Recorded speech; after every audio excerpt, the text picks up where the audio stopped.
The 2017 PGA Championship heads to Quail Hollow Club in Charlotte, North Carolina for the fourth and final major of the season.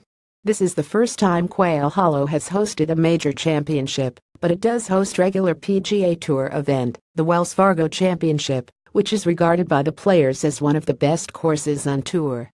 It boasts one of the toughest finishes in the game with holes 16, 17, and 18 termed the Green Mile, which could make for an exciting finish coming down the stretch. The overall average for the past 10 championships is 11, with the lowest major championship score set by Jason Day in 2015, when he scored 20, equaled by Henrik Stenson in the 2016 Open. Notably, the previous 3 PGAs have averaged 16.6, whereas the 7 previous winners averaged 8.7, nearly half, suggesting the Professional Golfers Association of America now prefer course setups to yield lower scoring. The average winning margin sits at just under 3 strokes, 2.75, with playoffs occurring in 2010 and 2011. Rory McIlroy tied the major championship winning margin record in 2012, but without this margin, the average sits at just 2 strokes. The Wells Fargo Championship was hosted at Quail Hollow from 2003-2016, but was moved for the 2017 event due to course alterations for this year's USPGA. Every player who has placed in the top 10 since then was recorded, and those who had 2 or more top 10s were logged. 6 players ranked inside the world's current top 50 were left. Phil Mickelson has finished in the top 10 a staggering 9 times from the past 13 occasions he has competed at Quail Hollow, recording 7 top 5s and 1 runner-up, but surprisingly, no victory, recording an average finish of 4.6. Rory McIlroy, however, has recorded 2 victories and 1 runner-up playoff around Quail Hollow, and is somewhat of a course specialist with an average finishing position of 4.3. 2 players outside the world's top 50 highlighted red have shown significant course form over the years. Veteran Jim Furyk averages the lowest position of 3.8, while XU.S Open winner Lucas Glover has contended regularly here over the years, averaging 5th place.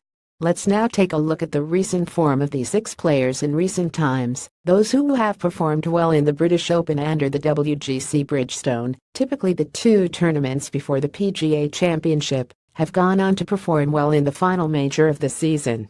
Mickelson and Rose have averaged 59th place over the 2 championships and appear to be not quite firing on all cylinders heading to Charlotte. Moore hasn't pushed on since forcing his way into last year's Ryder Cup team and has averaged 53rd over the 2 events. Scott has been consistent with 2 top 25 placings, averaging 18th, but is not showing the signs that he did a few years ago when he became Masters champion.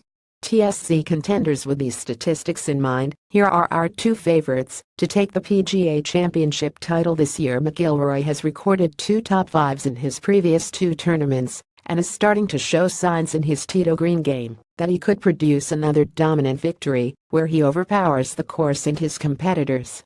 His last major victory came in this championship 3 years ago, and his form around Quail Hollow is impressive.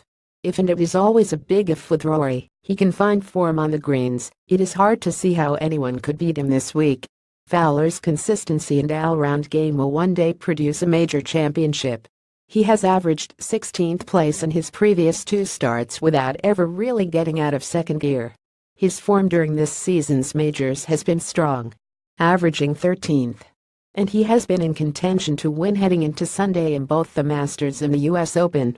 Having won around here in 2012, birdieing the 18th during a playoff which included McIlroy, the memories of success could come flooding back this week. TSC outsiders. We've identified 2 outsiders in the form of past major champions Lucas Glover and Jim Furyk. Glover's form around Quail demonstrates that he has ball-striking capabilities that few in the game can actually match. One of his 3 PGA Tour wins came at this course, and he has also finished as runner-up here, demonstrating that his game is perfectly suited to the Tito Green demands in Charlotte. A top 10 finish would be a big result at 181 with Paddy Power. Stalwart Furyk has managed just 1 top 10 on the PGA Tour this season, but has the ideal game for majors and tough courses that demand accuracy.